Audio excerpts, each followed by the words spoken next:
ఒక సక్రమైనటువంటి పద్ధతిలో ప్రాసెసింగ్ చేస్తే దానికి అదనపు వాల్యూస్ వస్తాయి. అలాంటి దాన్ని ఈ తీర ప్రాంతంలో ఏర్పాటు చేయడానికి ఈ ఫిషింగ్ హార్బర్లు చాలా దోహదపడతాయి. అయితే ఇక్కడ మొన్న సాగర్ షిప్పింగ్ ఏదైతే అటానమస్ డిఫెన్స్ సంబంధించినటువంటి షిప్ బిల్డింగ్ కంపెనీ దగ్గర 2,500 కోట్ల రూపాయల ఇన్వెస్ట్మెంట్తో గౌరవ హ్యూమన్ రిసోర్స్ మినిస్టర్ గారు నారా లోకేష్ గారి నాయకత్వంలో ఆ సంస్థ ప్రతినిధులు వచ్చి ఇక్కడ భూమి పూజ కార్యక్రమం చేయడం జరిగింది.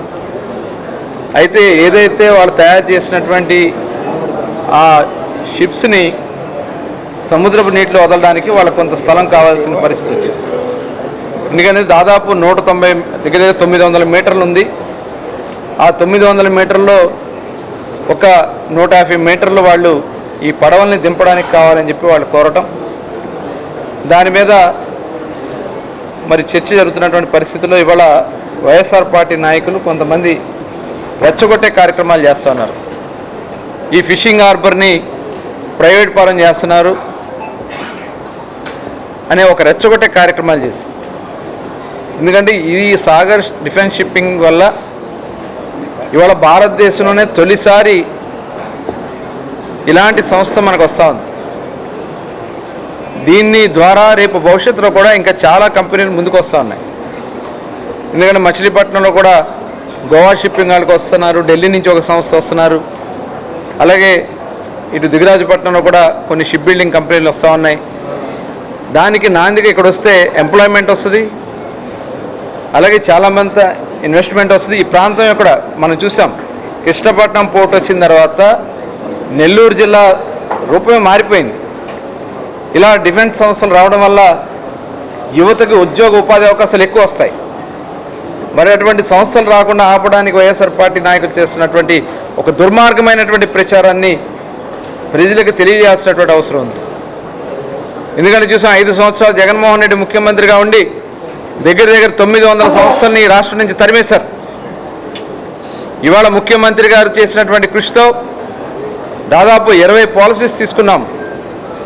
అనేక రూల్స్ని అమెండ్మెంట్ చేసుకోవడం వల్ల ఇవాళ ప్రపంచ మేటి సంస్థలు మన ఆంధ్ర రాష్ట్రానికి వస్తున్నాయి.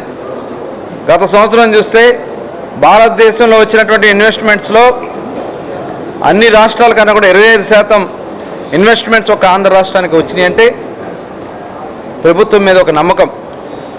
అసలు ఆంధ్ర రాష్ట్రం వైపు చూడాలంటే భయపడే పరిస్థితుల నుంచి ఇవాళ ఆంధ్ర రాష్ట్రంలో అవకాశం వస్తే చాలనే విధంగా తీసుకొచ్చినటువంటి ఘనత చంద్రబాబు నాయుడు గారు. ఇవాళ ఉన్నాయి ఈ ఫిషింగ్ హార్బర్, ఇంకా భూమి ఉంది అక్కడ దీనికి రిలేటెడ్. ఎందుకంటే ఆ రోజునే వారు మరి ఎమ్మెల్యే గారు కానీ పెద్దలుగా బీదా రవిచంద్ర గారు కానీ 114 ఎకరాలని వాళ్ళు ఐడెంటిఫై చేయటం, ఏదైతే ఫిషింగ్ హార్బర్ నిర్మాణం పోయిన తర్వాత మిగతాది దాని అనుబంధ పరిశ్రమలు ఏర్పాటు చేయడానికి అవకాశాలు ఉండదని చెప్పి భావించి భూమి ఏర్పాటు చేశారు. అందులో ఇప్పుడు ఒక 20 ఎకరాలు వాడికి ఇవ్వడం జరుగుతుంది. మిగిలిన దాంట్లో అక్కడ స్థానికుల నుంచి ఎవరైనా ముందు పరిశ్రమలు పెట్టడానికి వచ్చినా, ఎవరైనా ముందుకు వచ్చినా చేయడానికి ఇవ్వడానికి కూడా అక్కడ భూమి ఉంది.